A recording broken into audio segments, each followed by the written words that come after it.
राजयोग के 8 अंग कहे गए हैं, जिसे अष्टांग योग भी कहा जाता है। तो ये 8 अंग हैं, एक सीढ़ियां हैं जो जीवन में एक एक करके अगर इंसान उतारता है सभी अंगों को, तो ये अंतिम चरण लक्ष्य तक अवश्य पहुंच जाता है और जीवन में उसके जो कठिनाइयां हैं, जो समभाव की स्थिति आ जाती है, न जीवन मरण आदि से मुक्ति को प्राप्त करता है। महर्षि पतंजलि ने अष्टांग योग को परिभाषित करते हुए दूसरे अध्याय के पतंजलि योग सूत्र के दूसरे अध्याय में उन्होंने दूसरे अध्याय के 29वें श्लोक में लिखा है, यम नियम आसन प्राणायाम प्रत्याहार धारणा ध्यान समाधियो अष्टावंगानी। इसके बारे में जो अगर हम एक एक करके समझे तो यम नियम आसन प्राणायाम प्रत्याहार धारणा ध्यान समाधि, ये 8 अंग हैं राजयोग के। अब चलिए एक एक करके समझते हैं सबको। तो यम जो है, पहला यम सामाजिक नियम के बारे में बात करता है। अहिंसा सत्य अस्तेय ब्रह्मचर्य अपरिग्रह। अहिंसा, अगर अहिंसा की बात करें तो मन वचन कर्म से, मन वचन कर्म तीनों से किसी भी दूसरे इंसान को या स्वयं को भी दुखी ना करें, आत्मा को ना दुखाएं, किसी के बारे में कुविचार न लाएं या अपनी वाणी से किसी को कुप्रभावित ना करें, और जो कर्म है उसके द्वारा भी किसी को दुखी ना करें। तो अहिंसा का पालन करना। फिर सत्य, सत्य मतलब कि ऐसी वाणी बोलना जो कि मधुर भी हो और कल्याणकारी भी हो, दूसरों के लिए, स्वयं के साथ दूसरों के लिए भी। तो वैसे अपने जीवन में ऐसी सत्य का पालन करना, सत्यता का पालन करना, तो जितना हो सके अपने जीवन में इसका पालन करना आवश्यक है। तीसरा है अस्तेय, किसी के धन की या किसी भी अर्थ की चोरी ना करना। किसी दूसरे का कोई सामान है उसे बिना पूछे ले लेना, तो ये ऐसा नहीं करना, ये चोरी कहलाता है। तो इस तरीके से अस्तेय का अर्थ है किसी भी सामान की चोरी ना करना, उससे मांग के, उससे आप जो भी सहायता लेना चाहते हैं उससे उसको बता के लेना। अगला है ब्रह्मचर्य। तो ब्रह्मचर्य में हम अपने जो वीर्य है, वीर्य की रक्षा, मतलब आंतरिक जो शक्ति है, हमारा ओज है, उसका संरक्षण करना। अपने इंद्रियों को किसी भी तरीके के काम वासनाओं से दूर रखना, जो विषय है विषयों से उसको मुक्त रखना या उसके विषयों में बंधे ना रहना, उसको कम से कम उसके अपने इंद्रियों के विषयों से दूर रखना। जो इंद्रिय हम अपने इंद्रियों को, जैसे आँखों का काम है देखना, चीज़ों को देखना, तो चीज़ों को अगर हम देखते हैं तो उसी में लगे नहीं रहना। तो अपने इंद्रियों के द्वारा जो हमारी एनर्जी, जो हमारी शक्ति जा रही है बाहर, उसे संरक्षित अंदर करना, ये है ब्रह्मचर्य। अपरिग्रह, जितना हमें आवश्यक है, जितना हमें जीवन जीने के लिए आवश्यक है उतना ही धन इकट्ठा करना। अगर हमारे पास ज़्यादा धन है तो उसे समाज कल्याण में लगाना, यही अपरिग्रह है। जितना आवश्यक हो उतने में ही अपना जीवन यापन करना और बाकी को समाज कल्याण में लगाना। तो ये है 5 अंग यम के। बात करते हैं नियम का। नियम के भी 5 अंग कहे गए हैं।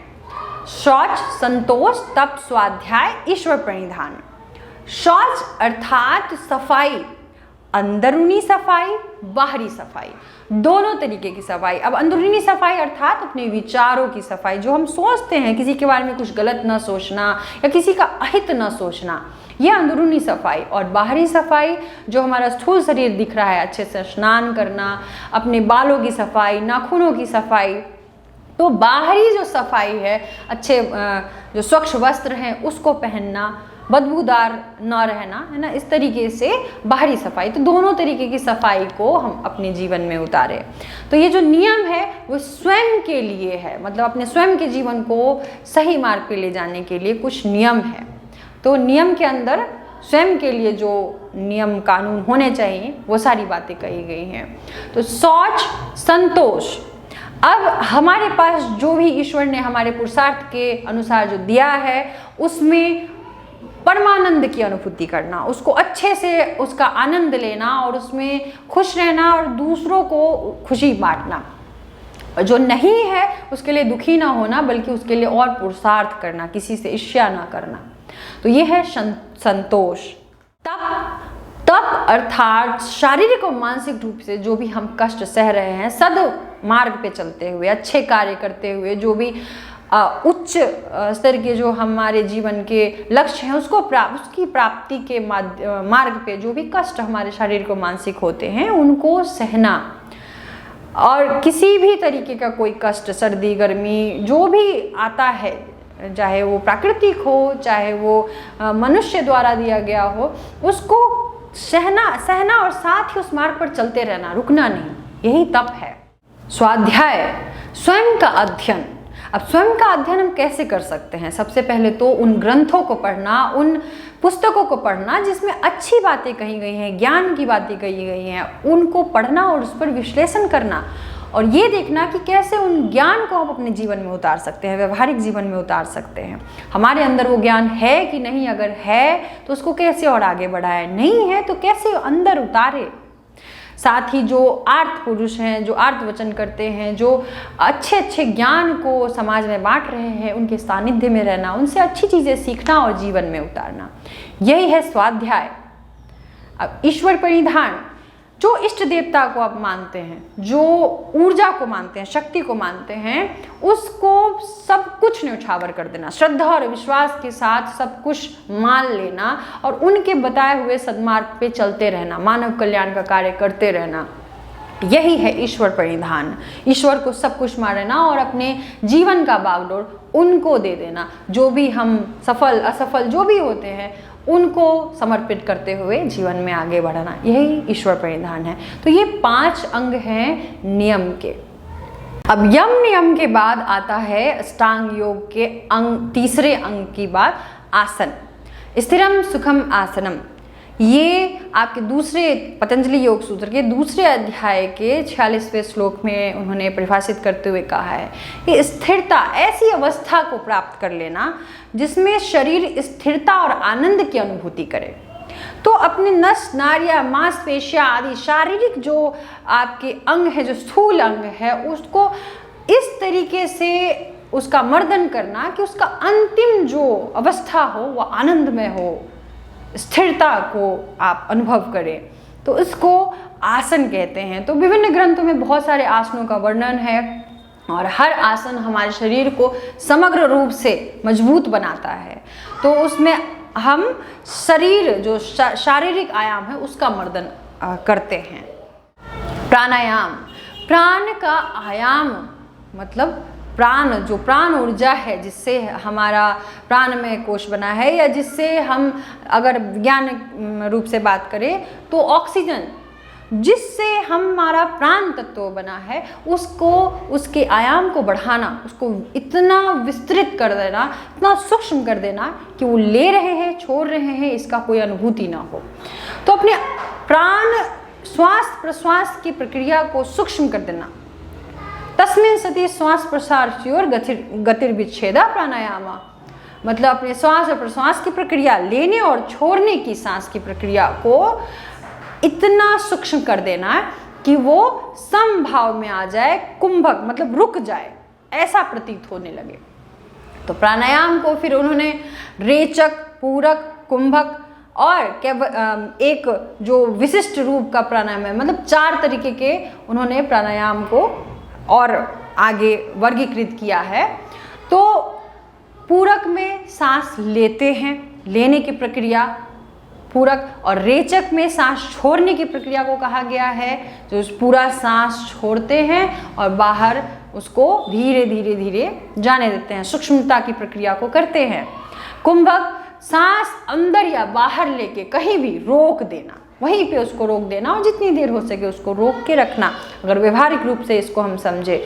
और उसके बाद प्रकाष्ठा की अवस्था, जब सांस अंदर बाहर कहीं भी हो, इस प्रक्रिया के साथ प्रकाष्ठा पे पहुंचते ही कहीं भी वो सांस जब रुक जाता है अपने आप ही, तो फिर वो प्रकाष्ठा वाला स्थिति है प्राणायाम का चौथा प्रकार। स्वविषयानाम संप्रयोगे चित्त स्वरूपानुकार इवे विन्द्यानाम प्रत्याहार। ये परिभाषा महर्षि पतंजलि ने प्रत्याहार के लिए दिया है। मतलब हमारे जो इंद्रिय हैं उनके जो विषय हैं, जैसे मैंने कहा था आँख का विषय जो दृश्य हमको दिख रहा है, कान से जो आवाज़ आदि सुन रहे हैं, तो इंद्रियों के विषय से इंद्रियों को हटा के अंदर की तरफ ले जाने की प्रक्रिया प्रत्याहार है। मन को इतना शांत कर लेना, शरीर को इतना स्थिर कर लेना कि सारे इंद्रियां अंतर्मुखी होने लगे, इस अवस्था को, इस क्रिया को बोलते हैं प्रत्याहार। इससे हम अंतर्मुखी बनते हैं। धारणा को परिभाषित करते हुए उन्होंने तीसरे अध्याय के पहले श्लोक में कहा है, देश बंध से चित्तस्य धारणा। जो भी अंदर बाहर जिस प्रकार का जो भी देश है, अंदर या बाहर किसी भी स्थान में चित्त को किसी एक बिंदु पे लगा देना। अब बाहरी धारणा का बिंदु क्या हो सकता है, जैसे कोई दृश्य हो गया, कोई मूर्ति, कुछ भी, आप मंदिर हो गया, कोई पहाड़, किसी भी एक बिंदु पर मन को टिका देना। आँखों को खोल के आप कर सकते हैं या फिर आंखें बंद करके उन्हीं दृश्यों को, उन्हीं में से किसी बिंदु को अंदर की तरफ देखना, अंदर देखना, अंतर मन में देखना। तो ये धारणा है, वहाँ टिकाने का अभ्यास करना चित्त को। ध्यान तत्प्रत्येकतांत ध्यानम, अर्थात जो धारणा की प्रकाष्ठा वाली स्थिति है वही ध्यान है।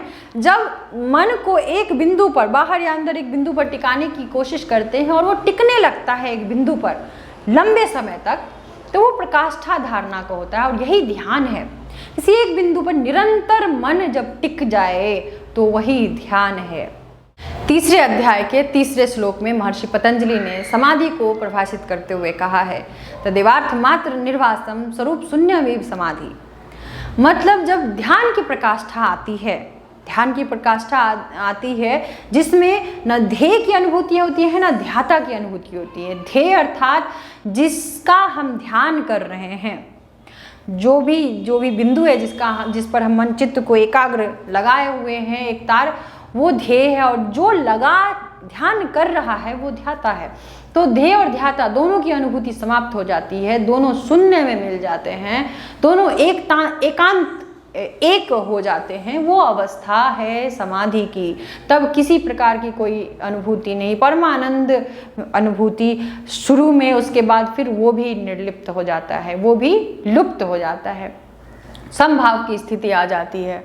तो समाधि की स्थिति को प्राप्त करने के लिए आपको अष्टांग योग के पहले अंग यम से शुरू करते हुए धीरे धीरे अपने जीवन में आगे बढ़ना है, और इन सभी को आप व्यवहारिक रूप से जीवन में उतार सकते हैं। इसमें कोई भी बड़ी बात नहीं है।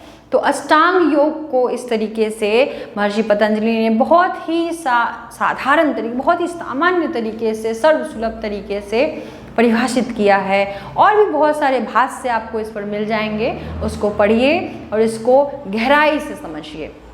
तो राजयोग को हमने थोड़ा विस्तृत रूप से जाना है, और इसको और भी विस्तृत रूप से पढ़िए, समझिए। आशा है इसको आप जीवन में उतारेंगे। अपने परिवारजनों से भी, अपने दोस्तों से भी इन सारी बातों पे जरूर चर्चा कीजिए। अपने ज्ञान को समाज में बांटिए। नमस्ते।